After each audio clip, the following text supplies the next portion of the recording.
All right, what's going on, Banter fam? Welcome in to the Monday edition of In the Game. I am your host, Hustle, and as always, we will be diving into the crypto gaming, NFT, and metaverse markets today. And we do have a major topic to discuss today, as there was a very controversial mint this weekend. If you missed this mint, then you were not on crypto Twitter. You are not an NFT degen. But the other side, the other deed land sale went live this weekend for the Bored Apes. And if you saw, this was absolutely outrageous. So we'll start with the meme. Just bought some Bay C land in the other side metaverse. But, other than that, I do have a lot to say about the mint that went pretty wrong by Yuga Labs, a company and a product, in Bored Apes, Mutant Apes, etc., and an ecosystem that had done every single thing right to this point. I want to really talk about what they did wrong here, because I think it was pretty severe. And the way the mint played out is what I think will keep people away from the NFT space long term and not bring more people in. And that's not what we need from the leader in the space. So we'll dive into that and more here in this edition.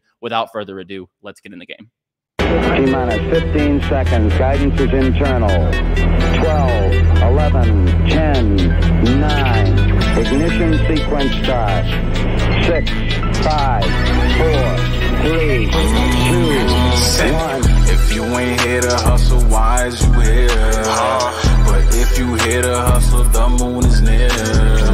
It's crypto bent and not financial advice. If you don't listen, what's the cost, what's the price? This ain't a game, put you on game. I know you don't play, but ain't a percent. If you ain't here to hustle, why is you here? But if you here to hustle, the moon is near. It's crypto bent and not financial advice. If you don't listen, what's the cost, what's the price? This ain't a game, put you on game. I know you don't play, but ain't a play. If you get lost, show you the way. And let's get right into it. And as mentioned, this is regarding the other deed for the other side mint. This is the Bored Ape ecosystem land, which they did their sale for this weekend, which just minted. It is the key to claiming land in the other side metaverse, which is the Bored Ape metaverse. I'll just pull up one of these so you can kind of see what the visuals look like, but this is not really the important part of the show. We want to talk about the mishaps that went wrong with this mint, because there was so much red flags with this mint that Yuga could have prevented, from the top player in the NFT space, for them to have an unoptimized contract. We'll get into this. So let's just go and start with ApeCoin.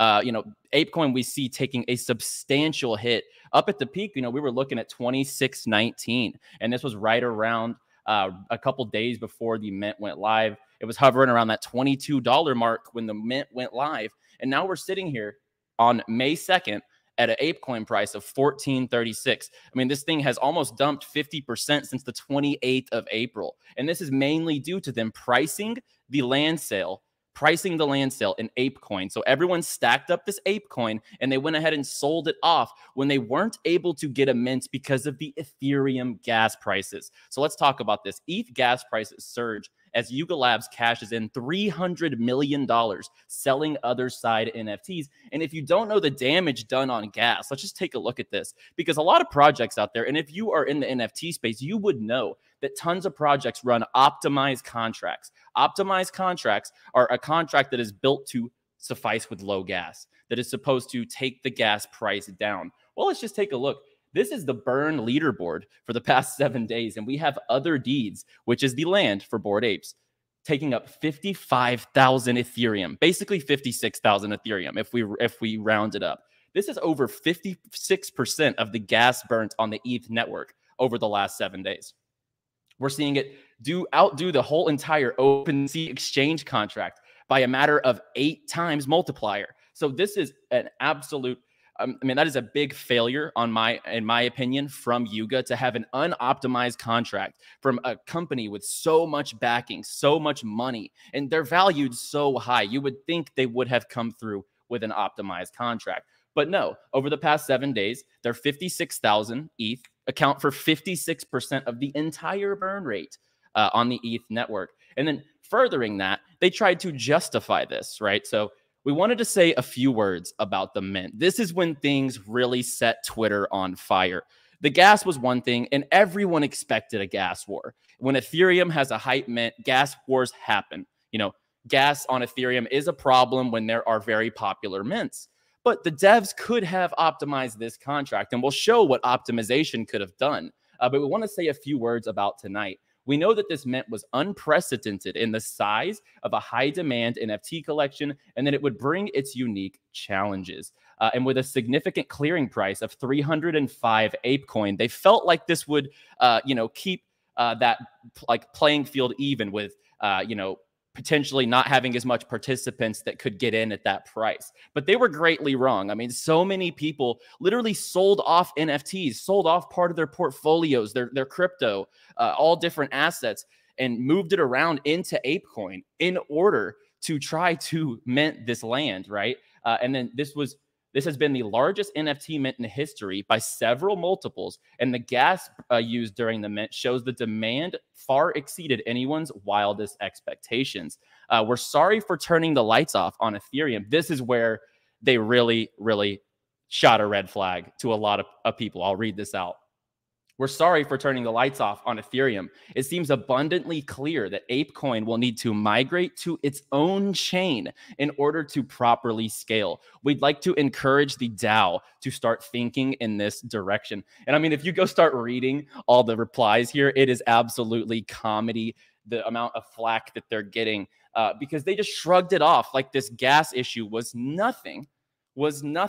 And they go ahead and say, oh yeah, no worries. I think that this solution is going to be for us to go ahead and launch our own blockchain. So they basically used their mistake to plug a future potential blockchain for the ApeCoin. I thought that was a horrible look. They never even they're trying to they are actively refunding gas for failed transactions and stuff like that. But they really tried to just justify this by saying, I think the solution is our own blockchain. And well, they didn't really get too good feedback from that. And there's devs out there who know how to optimize contracts. And if they would have optimized this contract, they could have saved 39,000 Ethereum from being burnt. I mean, that's from 56,000. They could have saved 39,000 of that Ethereum from being burnt. I mean, that's a 66% cut on the burnt Ethereum there that people could actually keep in their wallets, right? And so many people just got outgassed here. They loaded up their wallets with ApeCoin, but they just didn't have enough Ethereum. And those people got killed because they had ApeCoin in their wallet, which is absolutely dumping. It's dumping like no other. And what's going to be the bottom for ApeCoin? The land sale is what caused every bit of this pump. And now it's taken the dip with every bit of the rest of the market. So when you look at the people who got in, they leveraged a bunch of their NFTs to get into ApeCoin. They had some ETH for gas, but they did not have ETH gas ready for that level. And it really did put some people in a bad position. And as you see, like I said, we can't optimize the contract, but we sure can launch our own blockchain. That is just a horrible look from one of the top projects out there. And let's just take a look at, this is an ape holder. Coming from someone who got a free $40,000 claim and a plot of land. Web3 is headed in the wrong direction. It's becoming a game of sucks, you should have had more money. And like, instead of, trying to let people get involved in the space. I had friends who were beyond hyped who couldn't afford the gas, and that's BS. This is just becoming a rich kids club. And at the very, very beginning, what did I say in my tweet? The way this mint played out is the type of activity that will actually prevent growth in this space. Like that will keep retail, that will keep new investors away from the space if they have to spend that much Ethereum on gas. So it just makes no sense to me the way that they went ahead and played out this mint.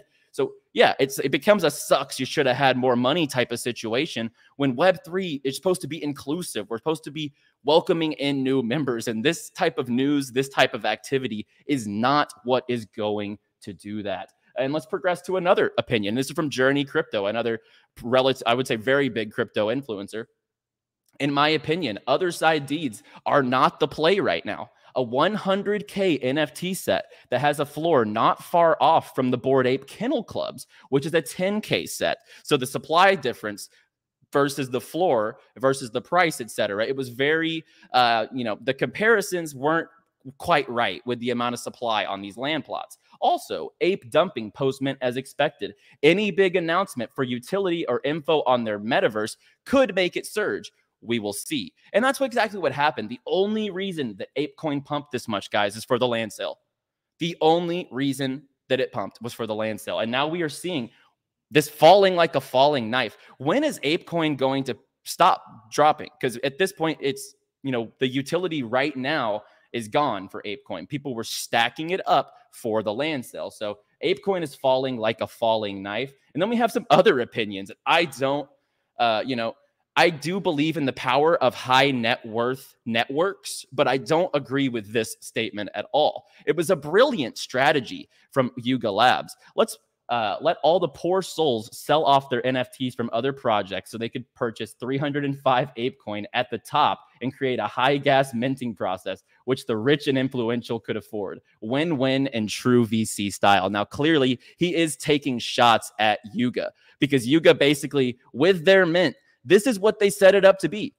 This is what they set it up to be, was a high gas mint where only people with loads of cash on hand in Ethereum ready to go were able to get into. And it was a win-win in true VC style. So, you know, there's so much that you could take a look here that they don't need that $300 million that they just raised. That's the thing. They raised all this money right here, $300 million selling other side NFTs. They have all the money in the world. They have all the valuation and backing in the world to get this thing done. Does Yuga Labs really need another $300 million? And then on top of that, the gas pit that they created and the liquidity that they sucked from other projects. People literally just dumped other projects to get into this and weren't able to. And then if they had the ApeCoin, they have lost a substantial amount of money in the process. And I think the most controversial part, and we see Captain Kicks, who is one of the creators and founders of Crypto Raiders, another gaming project. I think the most controversial part about the mint was pricing it in ApeCoin. And I completely agree. I get 100% why they did it. And I do see that. They wanted to provide utility for the ApeCoin. But it was very unnatural the way that it played out when people started accumulating ape just to get the lands. And everyone knew the ones who did not get ape or did not get the land were just going to sell their tokens. That's why the token is absolutely dropping. You take a look here, but you have people buy ape at $24, buying the top and just get completely outgassed.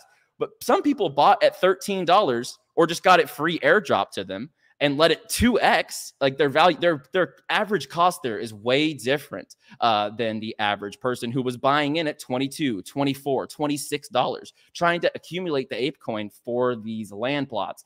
Interesting learnings, to say the least, because that was a very volatile way to price their land. Because you did have people who got in at $13, some people who got in at 24 plus, chasing the top, and maybe they didn't get to mint, and that's a real bummer. And, you know, a failed transaction, as we all know in this space, you don't get that money back that you paid in gas for a failed transaction. So it was a sunk cost for a lot of people if there was a failed transaction, or some people just really didn't have the money in Ethereum.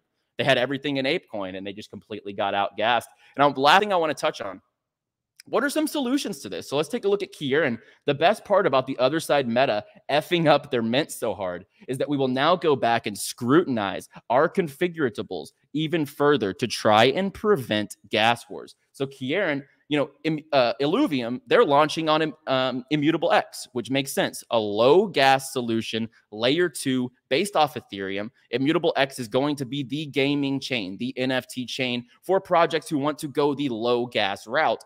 So as we see here, a Dutch auction with inflated start price and an extreme decay curve, minting on an L2 at Immutable, long sale duration. So don't make it such a short sale duration where the gas is inevitably going to spike, allowing purchase in Ethereum. They should not purchase or allow the sale in that native token. We just saw the volatility and the danger that that causes. And I'll show the ApeCoin chart just one more time. That's very volatile. And, you know, anyone who did buy up here got absolutely destroyed. And it was not their fault. They were just trying to get into this land, and it just didn't work out because of the gas wars. And when you see Immutable coming through the door with the low gas solutions, I do think that that will be the future of some of these games and NFT launches at the mass demand. Let's just say Kieran and Illuvium, for example.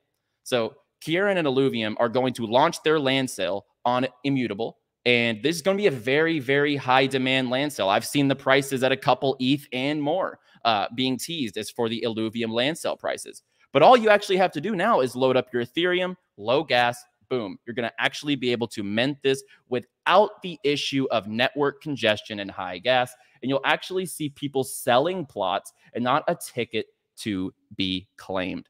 So I really think that all in all, Yuga really dropped the ball with this mint. I won't go too much further because I feel like I've covered every single layer of the mint, what went right and what went wrong. And what went right, I guess, will be the future utility that they can show for ApeCoin and for the land and the game that they're going to build out. I think the game and the metaverse they're going to build out is going to take a long time. I don't see this thing coming out this year, and it might not even come out the first part of 2023. I see the Bored Ape metaverse taking a while to develop.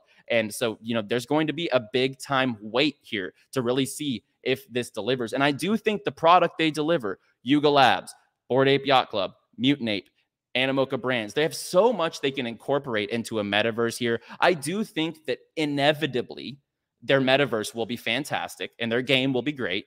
And I have no bearish sentiment against their project, but Yuga Labs really dropped the ball here, and it should be a note to future NFT projects, founders, and leaders in the space, like the Kierans, like Captain Kicks, who's behind Crypto Raiders. There's so many developers out here that are taking notes because, as Kieran says, the best part about a mess up in this space is for the creators and the developers to take a look at it, scrutinize, and configure it to their advantage for future launches. So hopefully we really do not see a launch like this take place, suck so much liquidity out of the market, is really toxic and not healthy for Web3 and beyond anything else.